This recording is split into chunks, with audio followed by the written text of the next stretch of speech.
Bon, si vous voulez, on va reprendre.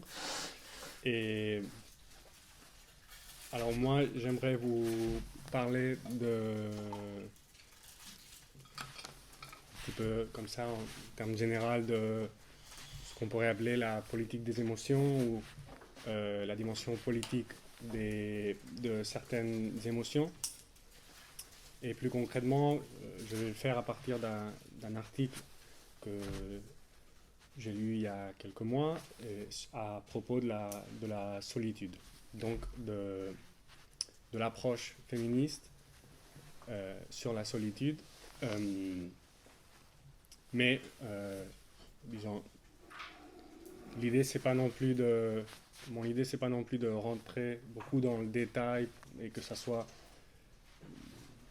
quelque chose qui puisse nous incommoder ou quoi que ce soit, mais sinon de repérer un petit peu la façon dont euh, on peut penser et on peut appréhender la solitude et bien d'autres émotions, bien d'autres sentiments d'un point de vue féministe,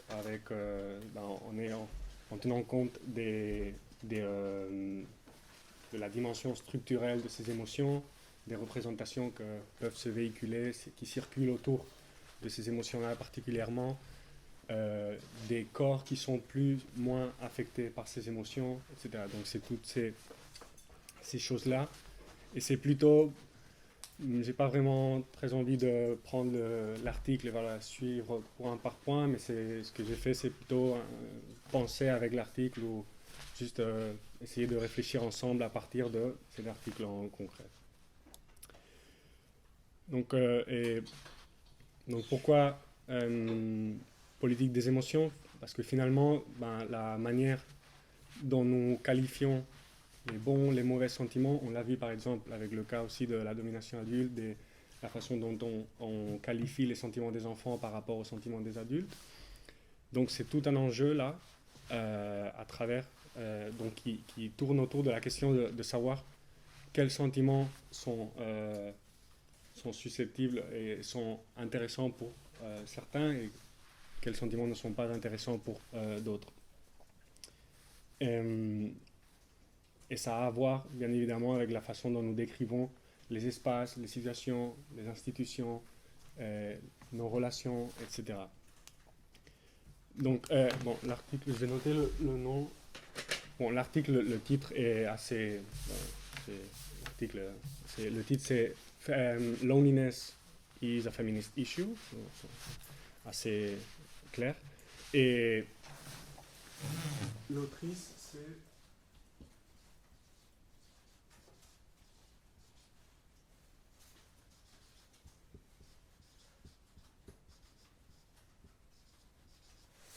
Eleanor Wilkinson, chercheuse anglaise, et donc en fait les références les auteurs, autrices auxquels elle fait référence sont anglo-saxons, anglo-américains, et moi auquel je fais référence un petit peu aussi. Donc juste pour que vous le sachiez, si tout à coup c'est que des États-Uniens, que des Anglais qui apparaissent comme cités ou quoi que ce soit, c'est parce que c'est un petit peu le contexte de l'article et de la réflexion. Parce que l'article est paru dans un journal qui s'appelle Feminist Theory, qui est un journal anglais, si je ne me trompe pas. Donc,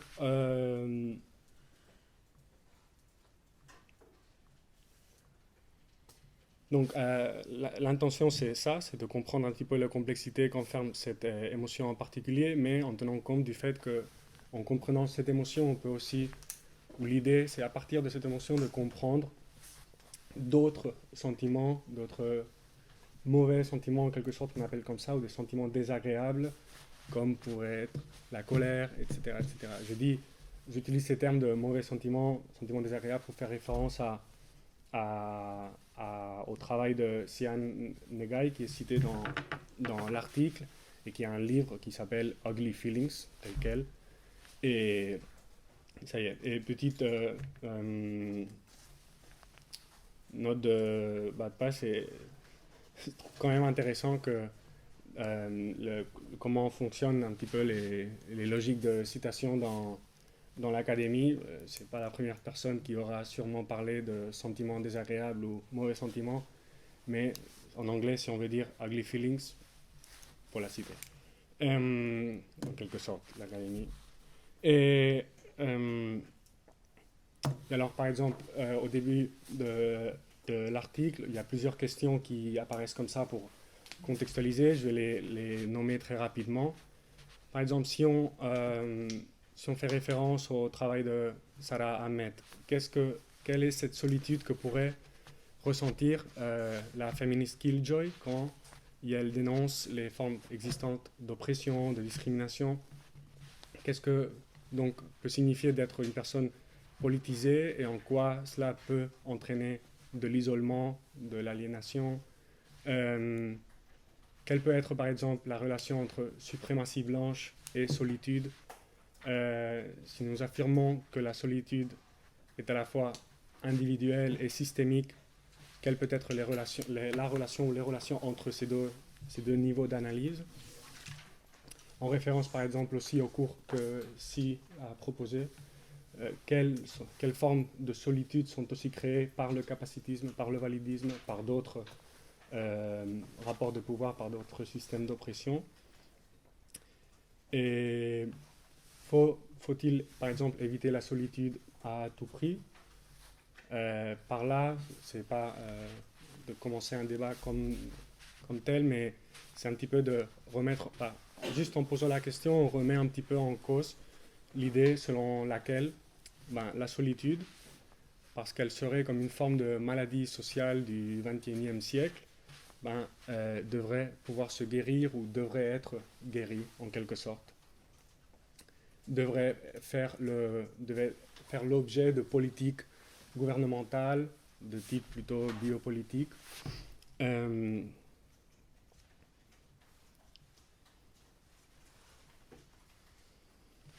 Oui, alors,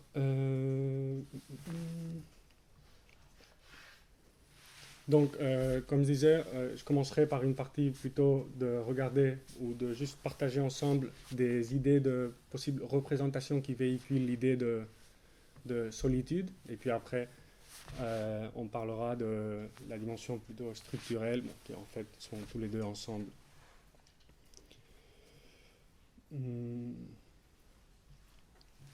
Alors,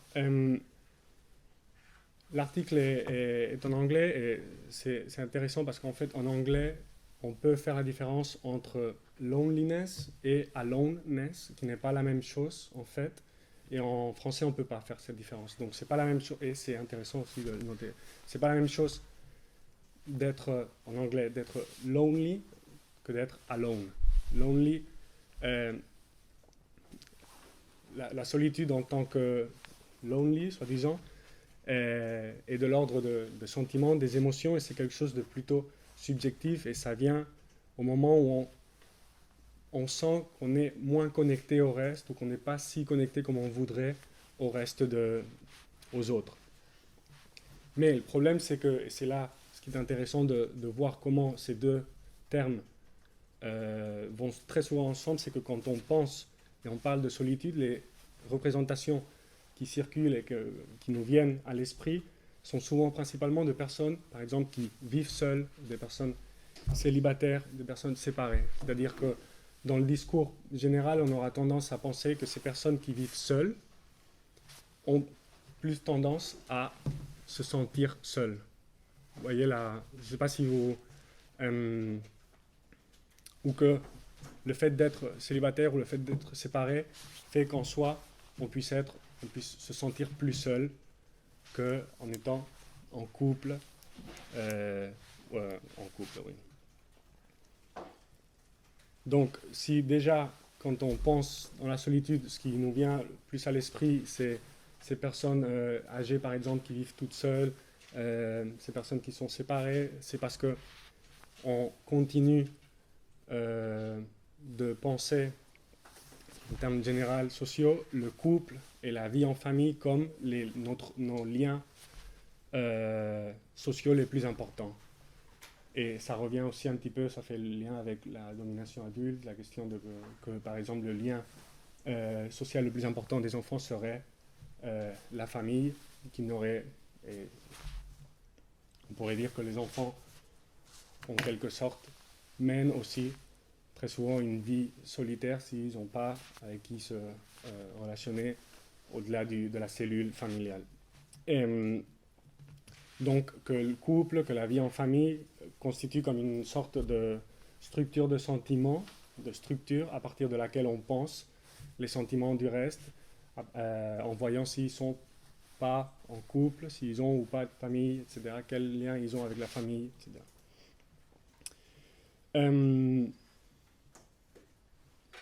Alors, par exemple, là, c'est plusieurs exemples. Il y a certains exemples qui apparaissent dans l'article et d'autres que j'ai notés moi aussi, et on peut en noter beaucoup plus si vous en avez en tête. Il y a par exemple la figure populaire de la vieille fille à chat, qui a priori semble avoir échoué dans toutes ses tentatives de romance ou de vie en couple. Et cette figure s'inscrit dans une histoire qui est bien plus large et bien plus longue, qui est marquée par la stigmatisation des femmes qui vivent leur vie sans homme. Et à ce discours de la vieille fille à chat s'ajoutent bien évidemment toutes des rhétoriques, des discours plus concernant la folie, le capacitisme. Par exemple, en espagnol, on ne dit pas, on dit, pour dire vieille fille à chat, on dira la loca de los gatos, qui est encore plus littéral, c'est la folle des chats. Donc, ça pour dire que dans un discours ou une représentation concrète à propos de la solitude, tout à coup vient se mêler des logiques capacitistes, des logiques hétéronormées ou hétérocentrées aussi. Par exemple, avec la question que je posais au début, quel lien on pourrait faire entre suprématie blanche et solitude? Là, l'obligation sociale d'être en couple et la masculinité toxique vont des fois ensemble, si on pense par exemple à la figure de l'incel, et notamment comment elle a été véhiculée par certains groupes au sein de la manosphère, donc de l'internet masculin en quelque sorte, ou machiste. Alors, bon, j'ai utilisé masculinité toxique, mais j'aime pas trop ce terme parce que, en fait, on présuppose en utilisant masculinité toxique que s'il y avait une sorte de masculinité réformée, une sorte de nouvelle masculinité, tout s'arrangerait, mais on perd de vue l'aspect systémique de ce qui construit la masculinité comme soi.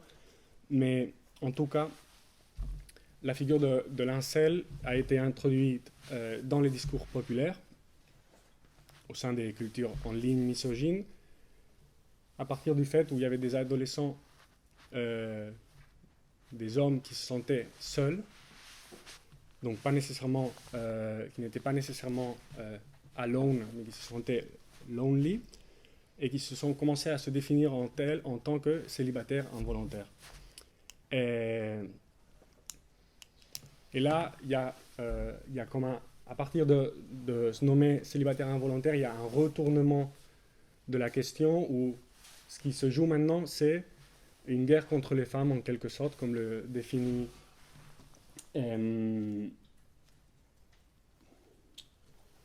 Angela Nagel, qui a écrit beaucoup sur la question des cultures en ligne misogynes.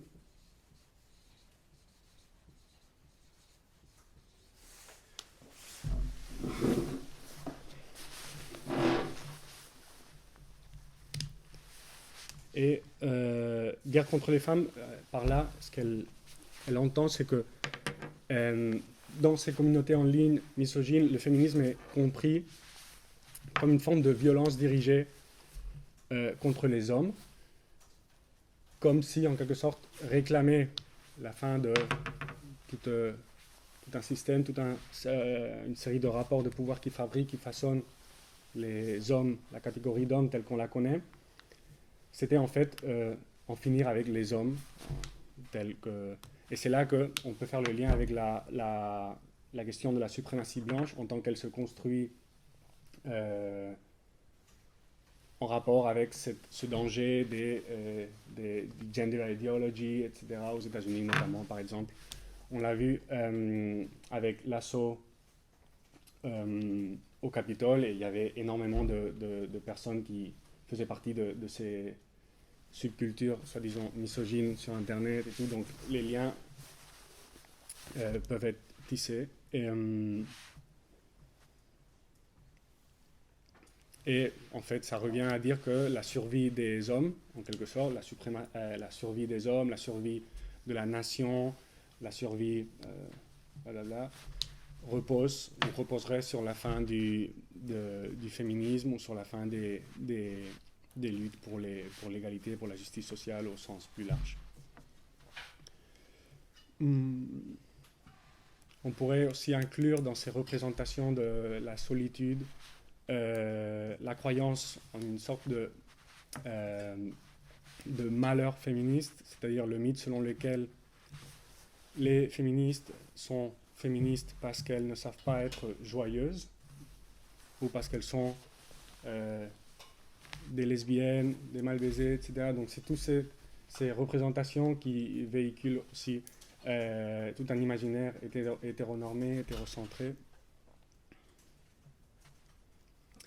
Et Ahmed propose aussi un autre exemple, un petit peu différent, mais c'est celui de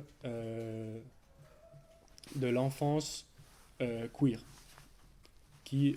qu'on va souvent décrire comme solitaire, mais elle précise que dans son cas précis, par exemple, venant d'une famille de migrants, je laisse l'adjectif brown, parce que c'est l'adjectif qu'elle utilise et je ne sais pas comment le traduire.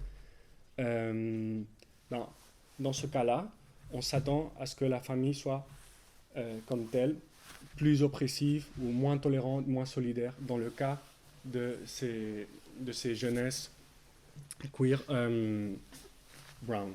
Tout ça, elle le dit finalement pour nous faire voir en quelque sorte que dans ces discours aussi à propos de la solitude, il peut y avoir des formes masquées de racisme en quelque sorte, au moment où on dit que on pourrait présupposer que cet enfant queer ou pas queer est seul ou n'est pas heureux à cause de la coutume ou la culture de sa famille d'origine. Ce n'est pas nécessairement comme ça, et c'est souvent des présupposés qui peuvent facilement circuler.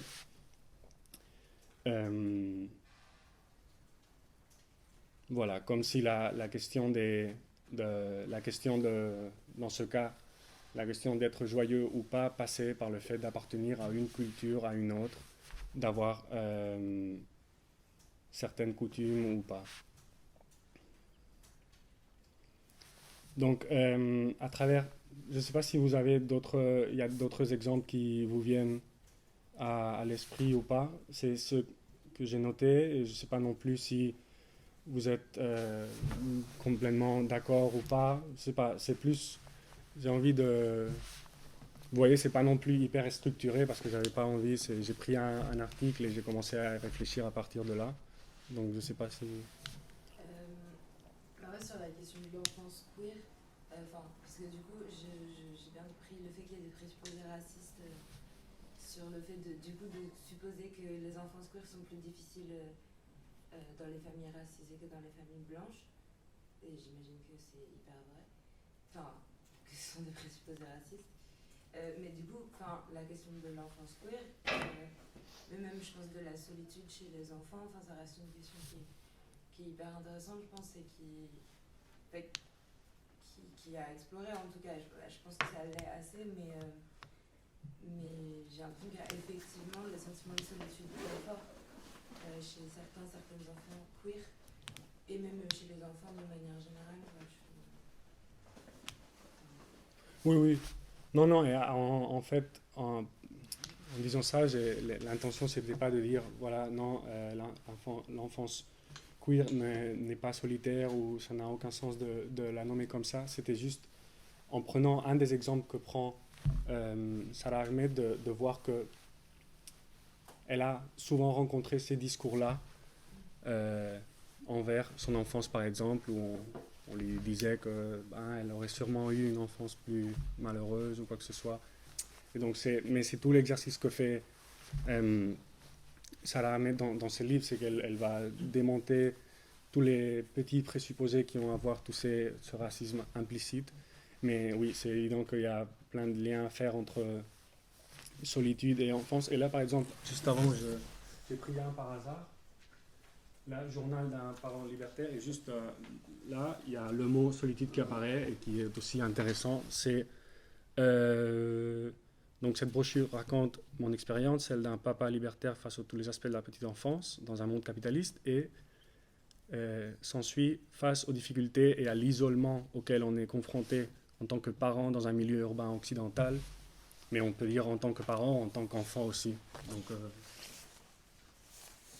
juste pour rebondir par rapport à ça, et par rapport à ce que moi je disais avant sur la question de la domination adulte, etc., Yves Bonardel il développe un truc intéressant aussi là-dessus sur justement la solitude des enfants et la solitude organisée des enfants, enfin dans un sens de on isole les enfants du reste du monde en leur interdisant tout lien avec des adultes n'étant pas leurs professeurs ou leurs parents, et en leur permettant d'être en lien qu'avec des enfants de leur âge, de leur école, de leur quartier, et en les empêchant de créer du lien de manière libre avec d'autres personnes. Donc lui, il parle de ça, et il parle aussi du fait que on utiliserait les enfants comme des objets affectifs, et que le fait de les priver d'une vie affective libre n'est pas non plus anodine dans le fait de les rendre dépendants, en fait, notamment de leurs parents. ouais. Je ne sais pas s'il y a d'autres figures comme ça, d'autres représentations qui vous viennent à l'esprit. Ça n'a pas besoin que ce soit une figure précise, mais par exemple, je ne sais pas si dans un film, dans une série, il y a des idées comme ça ou des représentations de ce type qui apparaissent, dont vous vous souvenez, et qui ont aussi sont en lien avec ce que j'ai expliqué là un petit peu. Je sais pas si. Et, en regardant le journal hier soir, on parlait de Lucas, l'enfant qui s'est suicidé. Donc on évoquait ça, il y avait la psy, donc la solitude, les parents apparemment ils n'étaient pas au courant. Donc c'était un enfant qui s'était un peu isolé, enfermé, j'imagine la solitude, la peur qu'il devait avoir vécu. Et voilà, un peu pour lier les sujets des émotions, les enfants, la solitude. Oui, et là, en regardant ces différentes figures, ces différentes représentations, juste pour donc l'idée c'est pas de questionner la solitude que peuvent sentir X personnes, mais de voir en quelque sorte qu'il y a un discours dominant en quelque sorte, ou une série de représentations dominantes sur la solitude, et que ces représentations, ces représentations, ces discours sont basés sur des rapports de pouvoir genrés, de race, de classe, etc. Et donc que ce sentiment-là, cette émotion-là, on va avoir plus de prédisposition déjà à la coller à certains corps plus que d'autres, et qu'en même temps, en plus de cette prédisposition, il va souvent aussi coller directement, matériellement, sur ces corps. C'est-à-dire que, je fais la petite distinction, c'est parce que le présupposé va nous emmener à faire au niveau étatique, par exemple, une série de politiques qui ne sont pas nécessairement basées sur la réalité, mais en même temps, ou qui perdent de vue le fait qu'il y a toute une question plus systémique, donc ils vont aller plus dans le concret de chaque situation, par exemple. Et le fait que ça colle réellement matériellement, c'est avec les exemples que vous avez donnés. Donc c'est un petit peu dans les deux sens. Et que finalement, dans le discours, à nouveau général, à propos de la solitude, ce qu'on voit en quelque sorte, c'est que cette émotion-là et d'autres aussi qui seraient liées à cette émotion-là permettent de nous orienter. Elles fonctionnent comme une forme d'orientation tout au long de, à nouveau, comme dirait Sarah Ahmed, tout au long d'une ligne droite, ou en anglais straight line, qui est encore plus clair parce que le mot straight a plusieurs sens. Et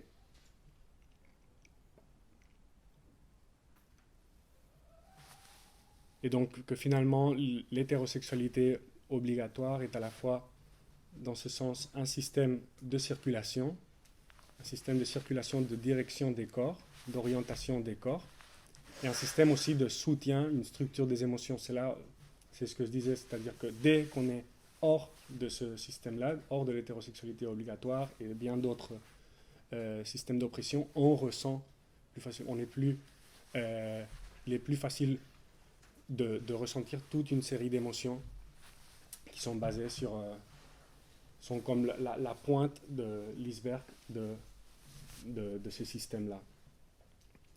Et je trouve intéressant l'idée de système de circulation, système de directionnalité, d'orientation. En anglais, ça revient à dire traffic system, et le mot trafic,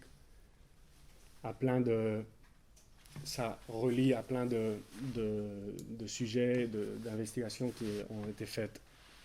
Notamment, je pense à Gail Rubin, l'article Trafficking Women, qui est un petit peu qui pose l'existence d'un système de sexe-genre. Donc voilà, un système de sexe-genre qui orienterait les corps vers une direction, vers l'autre, et qui construirait aussi matériellement des émotions.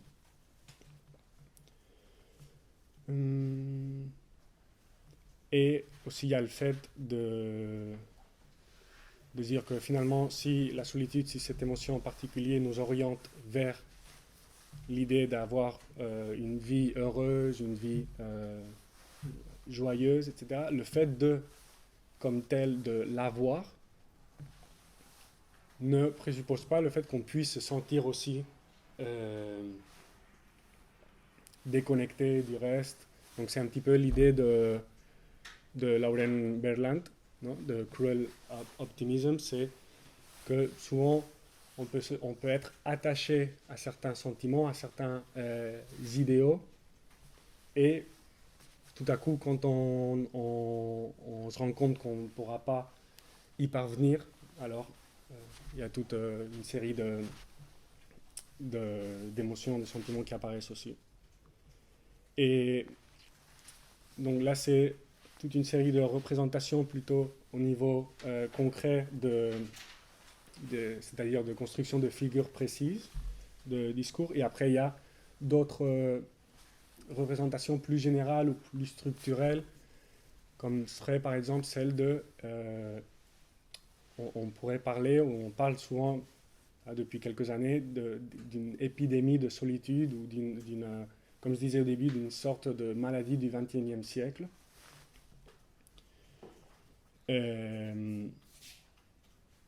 Donc par exemple, dans l'article, et ça j'ai trouvé assez intéressant, il y a l'exemple que nous fournit Eleanor Wilkinson, c'est qu'en 2018, le gouvernement britannique a nommé son premier ministre de la solitude. Donc ministère, non, bon, je ne sais pas comment on dit, non, département, non. Bon. Ministère. Donc Minister for Loneliness, afin de mettre en œuvre les recommandations formulées par la Commission sur la solitude, donc Commission on Loneliness, et ce qui a donné la Strategy for Tackling Loneliness sous le gouvernement de Theresa May.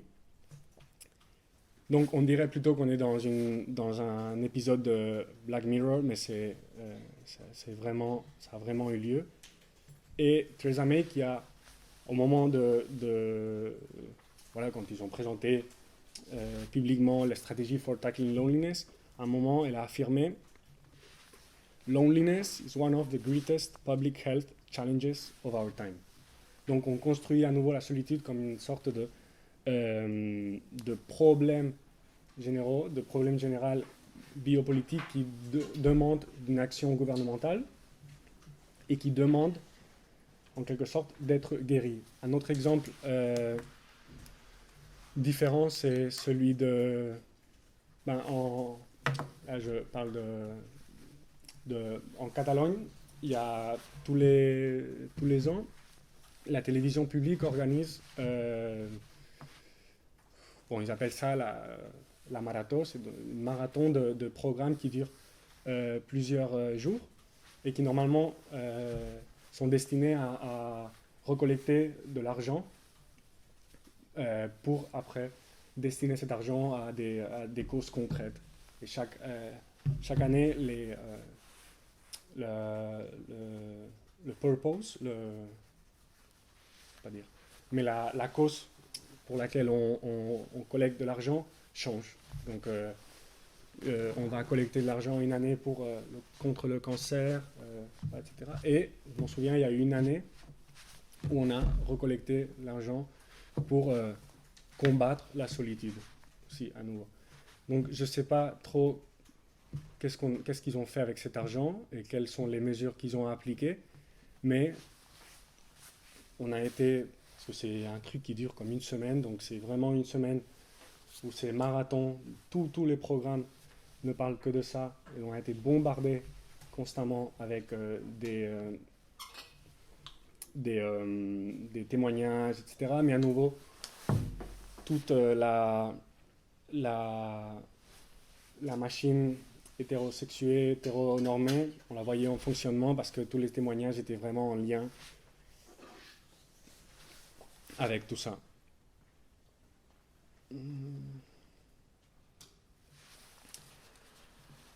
Et Eleanor Wilkinson nous dit aussi qu'au moment où on a présenté cette stratégie, Strategy for Tackling Loneliness, donc il y a eu des grands débats aux médias, etc. Et plusieurs causes ont été énumérées plusieurs choses ont été énumérées comme les causes principales de cette supposée épidémie de solitude. Est-ce que vous sauriez, avec ce qu'on a vu plus ou moins, quelles diriez-vous qu'on étaient les causes les plus signalées?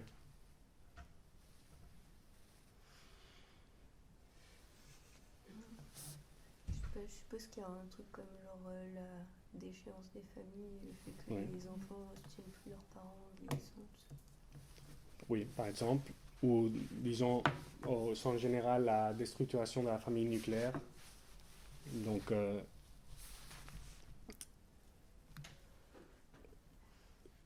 quoi d'autre? Qu'est-ce qu'on peut... Dans le même sens, le retard pris, par exemple, pour s'installer et fonder une famille ou créer une vie en couple. Après, monter des individualismes aussi. Oui. Donc, oui, nombre de personnes, oui, l'individualisme au sens général. Bon, pas au sens général parce qu'on ne faisait pas référence au système comme tel, le capitalisme néolibéral qui est fondé sur l'individualisme, mais plutôt sur le fait qu'il y avait beaucoup de personnes qui vivaient seules maintenant. Il y avait aussi l'idée de... Là, c'est tout des débats qui ont eu dans les médias. Donc, il y avait aussi la question de la mobilité géographique, c'est-à-dire qu'il y avait plus de facilité pour voyager. Donc, les les personnes n'étaient pas si attachées à un territoire en concret. Bon, on sait que la mobilité aussi est une question de classe, de race, de genre, etc. Donc on ne peut pas tous bouger dans l'espace aussi facilement. Et il y avait les progrès technologiques qui nous aussi. Et il y a une autre cause sur laquelle Eleanor Wilkinson après va mettre un petit peu plus l'accent, c'est ce qu'ils ont appelé la fracture des communautés. C'est ce qui est un petit peu en lien aussi avec la mobilité géographique, mais au sens, la mobilité géographique là serait compris au sens négatif, c'est-à-dire la fracture des communautés. On n'a plus de communauté comme telle, on n'a plus de... les voisins ne se parlent plus entre eux, etc. Mais en tout cas, si on dit que ce qui revenait le plus souvent, c'est maintenant, de nos jours, on n'est plus seul que nous l'avons jamais été auparavant. Et le problème, c'est que là, en disant ça, ce qui est mis en avant, c'est que finalement, la solitude serait une crise de notre époque et que les communautés et que les familles d'avant étaient forcément meilleures et plus cohésionnées que celles d'aujourd'hui. Ce qui n'est qu'une construction romantique et nostalgique de la vie familiale et de la vie en communauté, parce qu'on connaît bien le fait que les frontières de ces communautés, les frontières des familles en général, sont fondées aussi sur l'exclusion de certains corps en dépit d'autres. Donc, dire qu'on serait dans une époque où on est plus seul que jamais, ça apporte un regard romantisé et mélancolique sur le passé qui, en quelque sorte, n'est d'autre que, ce que dit aussi Wilkinson, c'est une nostalgie de la blanchité en quelque sorte, parce que si on fait le lien entre mobilité géographique accrue, plus de mobilité géographique et fracture des communautés, on comprend bien que les deux vont ensemble, mais au sens de, parce qu'il y a plus de migrants, quoi que ce soit, les communautés sont plus fracturées. Donc c'est la nostalgie finalement pour une communauté racialement homogène. Et là, ce qui finalement, on est plus seul, etc., c'est finalement pas tellement raison d'un système économique plus large, mais en ce cas précis, dans cet exemple précis, ça serait un échec, par exemple, des politiques multiculturalistes ou de multiculturalisme en sens général, même si ce terme-là fait beaucoup de débats. Donc finalement, c'est la faute de certains corps, des corps migrants, des corps étrangers à s'intégrer, c'est leur faute pour laquelle on est plus seul. Là, l'idée avec tout ça, c'est toujours de prendre un cas précis et de tirer l'argument au maximum pour voir tous les présupposés qui sont véhiculés par ces arguments. Et par contre, ce qui n'apparaissait pas dans ces possibles débats, dans ces débats sur la solitude, etc., c'était tous les mécanismes plus larges qu'on a, ou que j'ai essayé un petit peu d'évoquer à travers tous les exemples, qui font et qui condamnent certains corps, certaines personnes à se retrouver coupés du monde et de façon violente. Donc, tout ça pour dire finalement que la politique des émotions revient à placer un petit peu le structurel dans la conversation, à tenir compte de comment les systèmes d'oppression et leur entrecroisement, entremêlement construisent des émotions particulières et attachent ces émotions à certains corps au lieu d'autres. Et aussi, c'est en travaillant à partir de cette politique des émotions, ce qu'on crée, c'est une sorte de, non pas de méfiance, mais de de faire attention, souvent, en quelque sorte, au langage des émotions qu'on utilise, le fait parce que il peut souvent masquer des rapports sociaux plus larges et plus structurels. Je ne sais pas si c'est clair ou pas. Mais finalement, par exemple, avec un exemple là, autour du langage des émotions, à nouveau, c'est pas c'est pas moi que je suis contre cette idée-là, c'est simplement pour essayer de penser à rebours de ce, de ce, de ce qui s'est institué là finalement comme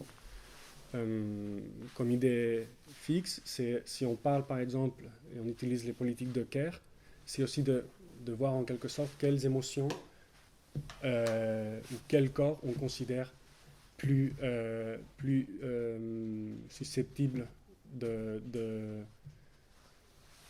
faire objet de politique de care que d'autres. Je ne sais pas si vous voyez l'idée de se dire que si dans ce souci des autres, dans cette politique du care, si on va travailler à partir d'un langage des émotions, de faire justement attention simplement à la façon dont on conceptualise l'émotion des autres et que cette façon qu'on a de regarder les émotions des autres ne passe pas par un regard hétérocentré, hétéronormé, etc.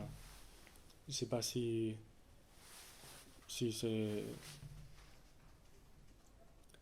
ça a du sens ou pas. Finalement, c'est des choses auxquelles j'ai réfléchi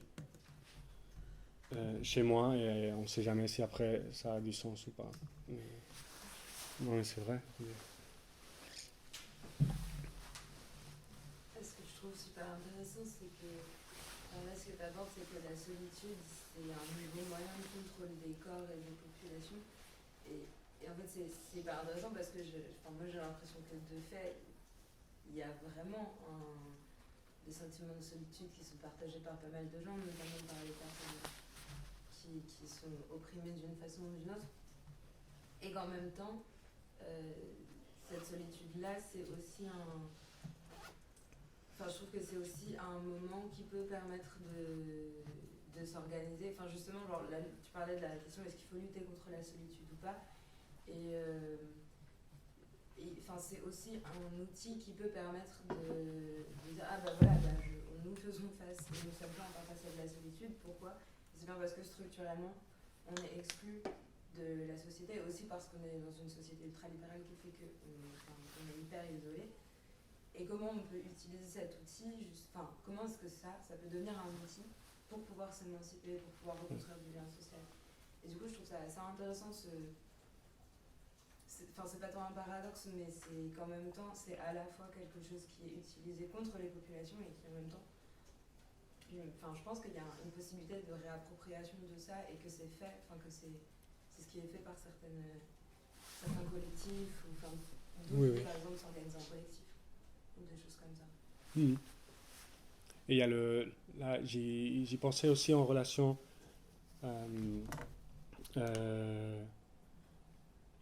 par exemple aussi en relation au système même directement de universitaire, je veux dire, au fait que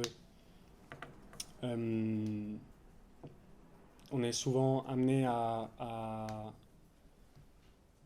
travailler chacune dans son coin sur ses projets particuliers, etc. Et donc on est, même en étant dans un espace qui en soi rassemble beaucoup de personnes et pourrait potentiellement, et l'a devenu énormément de fois, des situations, un espace de changement social, on est en même temps, on est très immersé dans une dynamique individualiste de chacun de son côté, chacune de son côté. On fait notre boulot, on a nos notes et on passe de M1 en M2 et puis après voilà. Donc ce que je trouve intéressant en fait, c'est comment en soi, objectivement, il y a plein d'espaces. Je sais pas, peut-être 70-80% du temps à partager des espaces avec d'autres gens, mais on est quand même on est beaucoup à se sentir très seul et on est aussi dans une démarche en général plus systémique de solitude des corps et des corps qui naviguent et qui traversent l'espace de façon seule. Et ça, c'est... Je ne me souviens plus où j'avais lu quelque part quelqu'un disait c'était un petit peu en mode comme une blague, mais ça reste quand même intéressant de dire et si la prochaine révolution, c'est pas, hein, si la prochaine révolution aurait lieu dans le métro, par exemple, des trucs comme ça, je veux dire, on est 50 000 personnes dans le métro chaque jour et rien se passe. Pas parce que ça soit nécessairement l'espace où doit se passer, mais on est tout le temps en contact avec d'autres personnes et quand même, par 1000 raisons différentes, le lien n'est pas fait, l'action n'est pas faite, je sais pas. C'est juste des réflexions comme ça. Et moi étant le premier qui je sais pas, dans le métro aurait bien envie d'aller tout seul que d'être comme une sardine, mais je veux dire que... Moi, ça me faisait penser, mais du coup, je sais pas trop comment le penser dans tout ce que tu as dit, mais j'ai l'impression que la solitude, ça a aussi été un outil des dominants pour un peu asseoir leur... en fait, je pensais aux artistes et aux génies dans le milieu artistique qui justement se revendiquent d'une grande solitude et tout, alors qu'en fait, on sait que c'est des personnes qui ont volé leur musique à des membres de leur famille, souvent des femmes, qui ils avaient à manger sans rien faire, ils étaient nourris, logés, ils avaient beaucoup de temps de travailler. Et ils ont justement romantisé cette solitude ou même ils ont romantisé leur pauvreté qui n'était pas matériellement réelle et tout ça, pour un peu dire j'ai tout fait tout seul je sais pas, c'était une autre forme de solitude, de figure de solitude auquel je pensais qui du coup est pas une solitude matérielle, mais j'ai l'impression qu'il est un peu organisé pour asseoir le fait de dominer, là par exemple dans une pratique artistique. Oui, totalement. Et après, ça apparaît dans de nombreuses œuvres d'art ou livres ou quoi que ce soit. Je veux dire que le fait qu'il y ait cette domination matérielle à partir de la solitude, après, des fois, on la retrouve dans les livres aussi. Je pense, là, ça m'a venu juste à l'esprit. Mais Gabriel García Márquez écrit 100 años de soledad, son temps de solitude. Je me souviens d'avoir lu quelque part qu'il remerciait énormément sa femme pour l'avoir nourri pendant ce temps-là où il était enfermé dans sa chambre à écrire et tout. Et après, dans le bouquin comme tel, c'est l'histoire comme à travers les générations d'une famille où il y a plusieurs frères et tout, mais finalement la mère ne sort jamais dans tout le bouquin, c'est un pavé comme ça, ne sort jamais de la maison familiale. Et les autres, ils font la guerre, ils partent partout, c'est la construction comme tout d'un mythe de famille, mais la mère de famille ne sort jamais de la... Et il y a des chapitres qui lui sont dédiés, mais elle ne sort jamais de la maison familiale, même quand, dans un chapitre, il n'y a pas de spoiler, mais la maison s'effondre, un truc comme ça, mais elle reste métaphoriquement entre les quatre murs de la maison. Donc c'est quand même significatif que Gabriel García Márquez, lorsqu'il écrivait, il était déjà dans cette démarche. Bon, il n'a pas fait attention directement, il n'a même pas réfléchi à cette possibilité-là. Donc il vivait déjà avec ça, et ça se voit aussi dans son écriture et dans les personnages qu'il construit.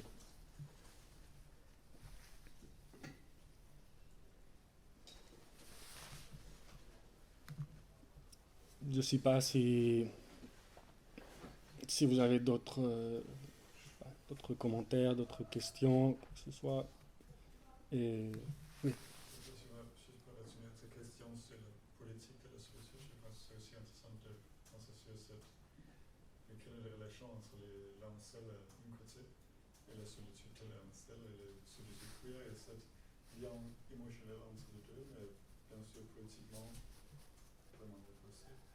Est-ce que peut-être aussi pourrait penser les liens entre différentes spatialités dans Et c'est aussi. Est-ce que cette distribution des émotions Ouais. fait du sens Oui. Et au niveau distribution au niveau politique aussi, en quelque sorte, parce que finalement, l'émotion de la communauté incel, même si en numéro, en pourcentage, c'est vraiment c'est très petit, ça, tout à coup, ça cristallise au niveau politique, mais de la plus haute sphère. Donc c'est intéressant aussi comment circulent certaines émotions, certains discours sur les émotions plus que d'autres. Et aussi en lien avec ça, comment ça interroge aussi les rapports avec les dispositifs numériques d'une communauté ou de l'autre. Comment ils mobilisent ces dispositifs-là, je sais pas. Voilà, donc c'est un petit peu ça. Je ne sais pas si c'était un petit peu chaotique, j'ai eu un petit peu cette impression-là. Mais bon, en tout cas, je sais pas. J'avais pas d'autre. En fait, parce que quand on a réfléchi à toutes les séances et tout, moi j'avais envie de faire cette séance sur l'éducation et tout, mais je n'ai aucune connaissance à propos de l'éducation. J'ai pas d'études sur la pédagogie ou quoi que ce soit, j'en connais rien, je n'ai même pas lu en fait. Mais je me disais, mais qu'est-ce que je peux faire quoi. Et alors j'ai pris ce sujet-là parce que je le trouve très intéressant et que je pense que dans la deuxième partie de cette journée, il y aura aussi d'autres liens qu'on pourra observer entre domination adulte et politique des émotions ou d'autres sujets, je sais pas. Bon, c'est tout.